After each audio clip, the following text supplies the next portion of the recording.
We're gonna do full self-driving, and let's take us a happy lemon, put it on drive, and we are going to start the autopilot right here and hope it does a good job. All right, there's a person right there, so I'm just gonna go to this intersection right here first and then start the autopilot.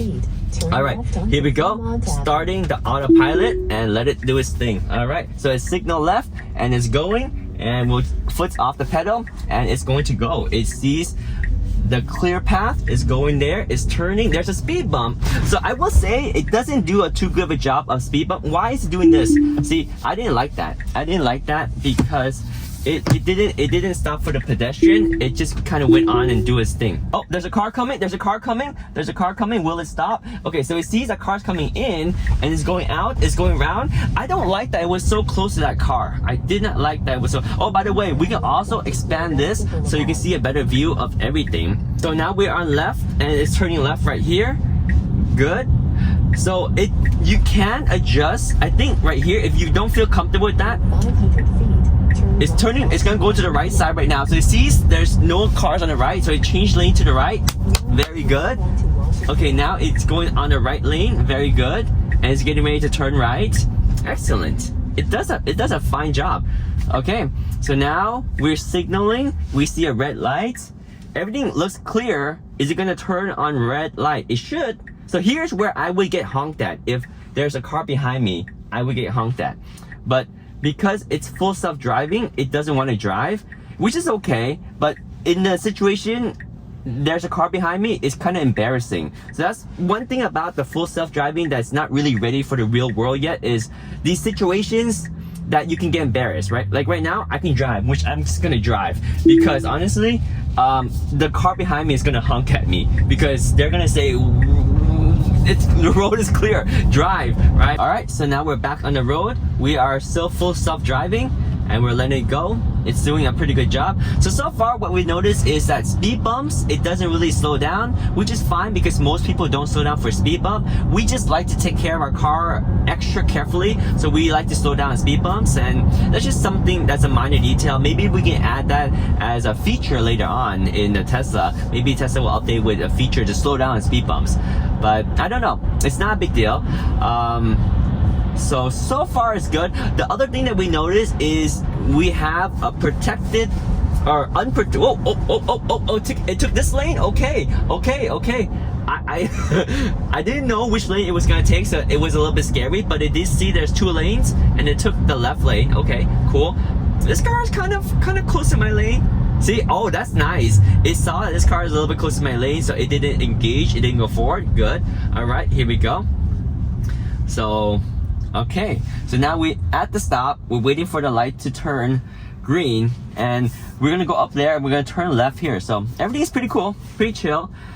It is true that this is still beta, and it is true that it's not really full self-driving. You definitely need to be engaged, more so than not, because it does do spontaneous things, and it does things that is a little bit weird, which means if there are pedestrians and they're trying to make eye contact with the driver, it's just weird, because even though it makes eye contact with me, I'm not the one controlling the car, right? So that's why you need to stop autopilot when those situations happen, because it's just a little funky. So it's gonna turn left right here. It takes the outside lane. We see the green light right there, and it's gonna try to make the light. It seems okay. It's gonna make the light. Does it know there's two left lane? Yes, it knows there's two left lane. It turns left. Perfect. Here's where it's gonna be hard, because it's gonna merge into one lane. Does it know that it needs to merge into one lane? There is a car coming up right here. I'm a little bit afraid of this car right here, to be honest, because it's gonna squeeze through. Is it going to be okay? Okay, it's being a little aggressive right here, which is good because that's how you need to drive. You have to be aggressive to this to be here. And now it's gonna merge. It knows it needs to merge. Let me see. Okay, it's doing. Close. It was close. Oh, now it just brakes. So now it tells me to stick over. Okay, so it was kind of close to that car. I didn't like that at all. It was too close. Okay. All right, so yeah, so in these tight spots, I would rather take it off autopilot because yeah, like right here, autopilot complete. We got to our destination. Our destination right there is Happy Lemon. Okay, so the feedback for that trip is, I would say, is great at navigating the roads, even on the streets and the traffic light. But when you get into parking lots like this, there's too much of like, you need to have eye contact with the other drivers. You have to have eye contact with the pedestrians. You gotta know what's happening. You have to make decisions that is more abrupt and harder for the computer to really analyze. Like right here, there's a stop sign. That car's kind of going. She's just trying to go because even though it's not her turn, but he's going straight, so she's gonna take advantage of that. Little stuff like that, you know.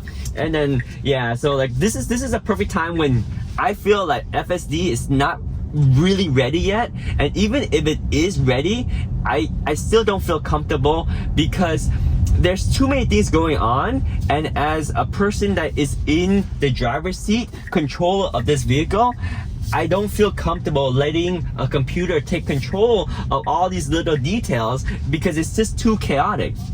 It's different when you are in an Uber and the Uber driver is making decisions because they are liable for the safety of everyone around them and their self and the people in the car.